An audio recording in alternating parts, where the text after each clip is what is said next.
India and the European Union made significant progress in their proposed free trade agreement negotiations during Union Commerce and Industry Minister Piyush Goyal's two-day visit to Brussels, which concluded on January 9th. Goyal held a series of high-level meetings with EU Commissioner for Trade and Economic Security, Maros Šefčovič, on January 8th and 9th, with discussions aimed at moving forward the long-running India-EU FTA talks. देखिए, अगर हम बात करते हैं तो FTA का headline जो है हमेशा अक्सर ये चर्चा में रहती है और हम बात करते हैं काफ़ी लंबे समय से EU और हमने देखा है कि ये सब चर्चाएं चलती रही हैं। लेकिन FTA जब भी इस तरह से बात होती है तो मार्केट एक्सेस की तो बात होती है, लेकिन क्या ये एक्सेस जो है वो भारत के जो प्रोड्यूसर्स हैं उनको EU की जो वो स्टैंडर्ड्स हैं उसके साथ-साथ कॉम्पीट करने के लिए भी हम ये कहेंगे कि उस स्ट्रिंजेंट एक्शन के साथ कम्पीट करने के लायक बनाएगा और उसमें भी इम्प्रूवमेंट्स आएंगे? देखिए, सबसे बड़ी बात है कि 2022 में ये जो ट्रेड टॉक्स है वापस चालू हुए थे और 2022 में ईयू को एक तरह से समझ में आ गया है कि उसको भारत के साथ फ्री ट्रेड एग्रीमेंट करने की जरूरत है। और रशिया यूक्रेन वॉर के बाद यूरोपियन इकोनॉमी रिसेशन में जा चुकी थी और एक तरह से देखिए भारत की economy is the one of the fastest growing economy in the world. 7.5% की ग्रोथ रेट जो है हम रेगुलरली हम क्लॉक करते जा रहे हैं। अब सबसे बड़ी बात है कि भारत ने इस साल ट्रेड एग्रीमेंट साइन किया है यूके के साथ, न्यूजीलैंड के साथ, पेरू के साथ, ओमान के साथ और हमने अपना ट्रेड जो है यूएई और जो ऑस्ट्रेलिया के साथ है उसको एक तरह से कॉम्प्रिहेंसिव इकोनॉमिक पार्टनरशिप एग्रीमेंट में बदल दिया है। अब भारत ने जो है जो ईयू का एक ईयू का जो ये ब्लॉक है ये 27 मेंबर का ब्लॉक है। दोनों देशों के बीच में अभी जो ट्रेड होता है $136 बिलियन होता है गुड्स में और $60 बिलियन होता है सर्विसेज में।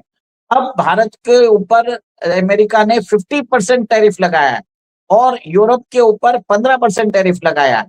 और आप देख लीजिए कि जब से यूक्रेन रशिया का वॉर चालू हुआ है यूरोप की इकोनॉमी रिसेशन में जा रही है। In fact many German industries relocate कर रहे हैं अमेरिका के बाद। सडनली यूरोप को समझ में आ गया है कि भारत के साथ एक तरह से उनको डिफेंस एग्रीमेंट भी साइन करने की जरूरत है, भारत के साथ ट्रेड एग्रीमेंट भी साइन करने की जरूरत है, भारत के साथ वो एक तरह से G7 और ब्रिक्स का इंटीग्रेशन भी चाहते हैं। नमस्कार, अस्सलाम वालेकुम, सत श्री अकाल, जय झूलेलाल। मैं हूं जी प्रेम मटलानी और आप देख रहे हैं हालात हाजरा का प्रोग्राम। हकीकत ये है, इब्तिदा में आपसे दरख्वास्त है चैनल जरूर सब्सक्राइब करें। दोस्तों, मैं कई ऐसे प्रोग्राम कर चुका हूं जिसमें मैंने बताया है कि अगर सारे ममालिक दुनिया के जो WTA है, वर्ल्ड ट्रेड ऑर्गेनाइजेशन, उसके उसूलों पर अमल पैरा हों तो किसी को शिकायत का मौका ही न मिले। लेकिन हर मुल्क खुदगर्ज होता है, वो फिर अपने तौर पर कोई ऐसे कानून बना देते हैं जो दूसरों को तकलीफ पहुंचाते हैं, दूसरे के बिजनेस को नुकसान पहुंचाते हैं। ऐसे में जो कटथ्रोट कंपटीशन हो रही है पूरी दुनिया में, हर मुल्क को अपने अपने इंटरेस्ट, अपने अपने मुफादात बचाने के लिए फिर FTA करने पड़ते हैं। अलग अलग मुल्कों के साथ, मुल्कों के ग्रुप के साथ जो है फ्री ट्रेड एग्रीमेंट करने पड़ते हैं कि चलिए जी हम आपको ये फैसिलिटी देंगे, आप फिर हमको वो फैसिलिटी देना। ऐसे में भारत ने 7 मुल्कों के साथ अब तक, अब 7 मुल्क कहिए, उसमें कुछ ग्रुप भी हैं, जैसे अभी यूनाइटेड अरब एमिरेट्स है, वो अपने आप में 7 स्टेट्स हैं जिनका एक कन्फेडरेशन है समझ लीजिए। उसके साथ भी हमारा है, ऑस्ट्रेलिया के साथ है, अभी यूके के साथ हमने किया ताज़ा। तो इस तरह हमारे 7 मुल्कों के साथ ऐसे जो है पहले से किए हुए हैं फ्री ट्रेड एग्रीमेंट। अब यूरोपियन यूनियन के साथ कई साल से बातचीत चल रही थी। ताज़ा मेरे ख्याल में 9 जनवरी को भारत का जो वजीर तिजारत है जनाब पीयूष गोयल ब्रुसेल्स गया था, बेल्जियम यूरोपियन यूनियन के अफसरान से बातचीत करने के लिए। अब ये सब कुछ तय हो चुका है कि भारत और European Union are going to sign the FTA on January 27। अब क्या है कि हम हर साल 26 जनवरी को यौम जमहूरिया मनाते हैं और हमारा एक कस्टम रहा है, एक रिवाज रहा है कि हर साल उसमें कोई न कोई बड़ा डिग्निटरी जो है इंटरनेशनल जो होते हैं, सदर होते हैं, वज़ीर आज़म होते हैं, उनको मेहमान खुसूसी करके बुलाते हैं। इस साल हमारे जो चीफ गेस्ट हैं वो एक नहीं 2 हैं। एक यूरोपियन यूनियन की प्रेसिडेंट है उर्सुला वॉन डर येलेन और दूसरे यूरोपियन काउंसिल के प्रेसिडेंट हैं एंटोनियो कोस्टा। अब ये दोनों मिलकर भारत के यौम जमहूरिया यानी गणतंत्र दिवस पे हमारे चीफ गेस्ट होंगे और जो हमारी अफवाज हैं उनका सलामी लेंगे। ये दोनों 26 जनवरी को आ रहे हैं, तो अभी ऐलान नहीं किया भारत ने, लेकिन मुझे यकीन है कि 27 जनवरी को ये दोनों आपस में यानी दोनों भारत के साथ मिलकर फ्री ट्रेड एग्रीमेंट करने जा रहे हैं। अब इसके बारे में भारत के वजीर तिजारत जनाब पीयूष गोयल ने क्या बताया कल, उसने कहा कि ये एक गेम चेंजर होगा। ये जो FTA होगा ना, ये it will be mother of all deals, क्योंकि यूरोपियन यूनियन दुनिया का अमीर तरीन खिता है और उसके साथ जब हमारा बिजनेस बढ़ेगा तो उससे हमें बहुत फ़ायदा होगा। और उसके साथ साथ उसने इस बात का भी खुलासा किया कि हमारी जो रिजर्वेशंस हैं जिसकी वजह से हमारा BTA जो है वो जेओपार्डी में पड़ा हुआ है, अमेरिका के साथ अब तक हम BTA नहीं कर सके हैं। वजह उसकी यही है क्योंकि हम एग्रीकल्चर, फिशरीज और डायरी प्रोडक्ट्स उस पर कोई कंप्रोमाइज़ नहीं करेंगे। हम अपने किसान को नुकसान पहुंचने नहीं देंगे, क्योंकि ये जो तरक्की याफ्ता ममालिक हैं ना, इनके पास ये चीज़ें बहुत वाफर होती हैं। अगर उनको FTA यानी ज़ीरो ड्यूटी पर अलाउ कर दिया जाए तो भारत का किसान तो मर जाएगा। तो ये पीयूष गोयल ने साफ किया कि हमारी जो रिजर्वेशंस हैं हम उसका भी ख्याल रख रहे हैं और अब तक जैसे हमने दूसरों के साथ एग्रीमेंट किए हैं इसी तरह हमारा यूरोपियन यूनियन के साथ भी एग्रीमेंट होने जा रहा है। और हकीकत तो आपको तो पता है जनाब कि भारत को अमेरिका ने जो है टेंटरहॉक्स पे रखा हुआ है।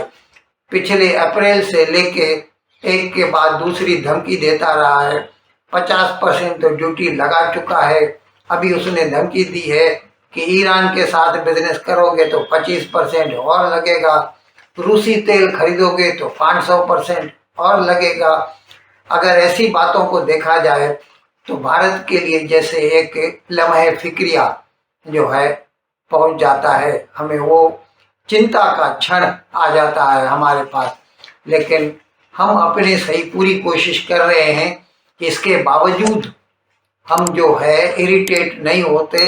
अब भी हम अमेरिका के साथ एग्रीमेंट पर बातचीत कर रहे हैं और हमें उम्मीद है कि जिस तरह ये अभी यूरोपियन यूनियन के साथ हमारा एग्रीमेंट तय पाया है, इसी तरह बहुत जल्द इंशाल्लाह भारत का अमेरिका के साथ भी जो है free trade bilateral trade agreement हो जाएगा।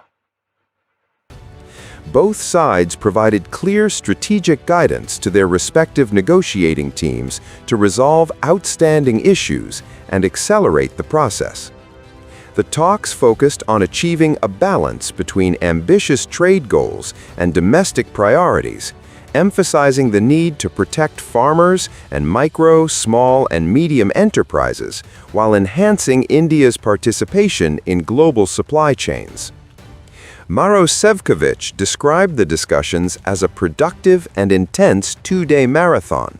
एक तरह से देखिए भारत को एक इम्पोर्टेंट प्लेयर के जैसे नजर आ रहा है।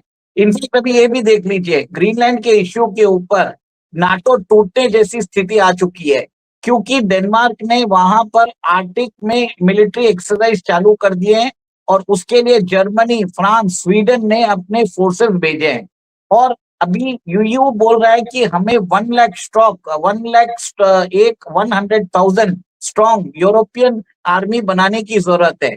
और जी। अभी आप देखिए कि जो से यूके के प्राइम मिनिस्टर आए थे अक्टूबर में, रशिया के प्रेसिडेंट आए थे दिसंबर में, जनवरी में भी मर्ज आके गए हैं।